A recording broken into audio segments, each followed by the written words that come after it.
When did you first get introduced to drugs then? I was 15 years old. I was in middle school.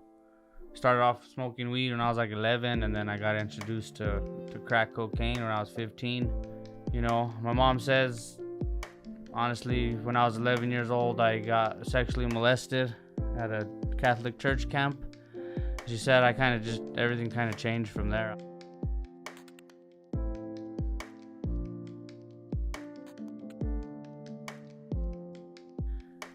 Drinking came with the drugs, you know. I started doing drugs first when I was young, you know, and drinking was always there, you know, and never really thought I had a problem with it until, like I said, later on, that it really affected my life as far as changing who I was and who I am, and, you know, just everything about me, you know.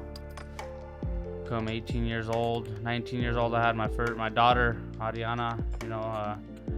When I found out I was gonna be a father, you know, I told myself right away, I want it better for my kids, you know. I want to be a good dad. I want to be there. You know, my dad was always there physically, but mentally, emotionally, and spiritually, it was another story, you know. But you know, I know I wanted to be a better father for my children and actually be there. And you know, I knew I wanted to be better, but getting there was the you know, the challenge, I guess. And so what's that struggle like? It sounds to me like you really wanted to get clean, you wanted to be different, but you also really couldn't get away from drinking and using. Well, I say probably the biggest part of it is who you surround yourself with. I wanted to change, you know, and when you really want something, you're gonna get it, you know. And I wanted different for myself and my kids.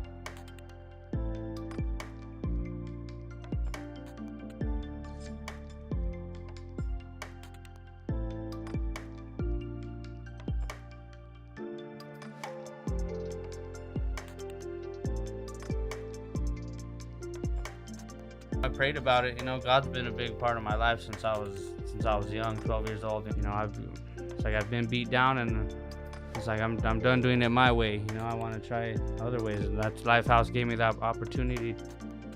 Had you done sober living before? No. So how is it different, and how did it make the work you had been doing in the rehab stick better? From rehab, you're kind of getting babysitted in a way, you know what I mean? Like somebody's there telling you what, you know, you got. And when you get sober living, you kind of, you know, you leave the nest. If you leave rehab and you start spreading your wings, and it gives you an opportunity to, okay, this is what I'm gonna do, this is what I want to do, and this is where I want to be in 6 months.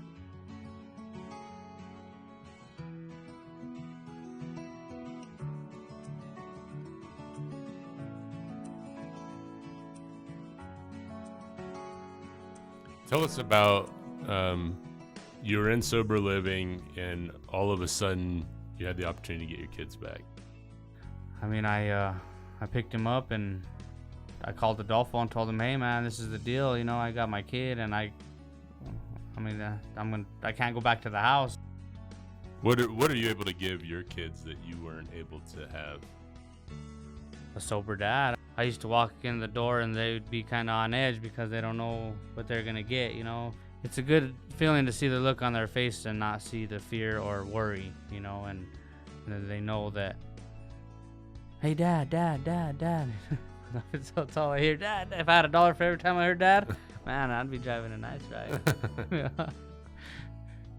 You know, I wouldn't trade it for anything, you know, for sure. It's definitely been a blessing to have the opportunity to be a father to my children, you know, and teach them about God, and, you know, and try to raise them the best that I can. But I think it's a good program, Phil. Thank God for Lifehouse in my eyes, you know, for sure, for me.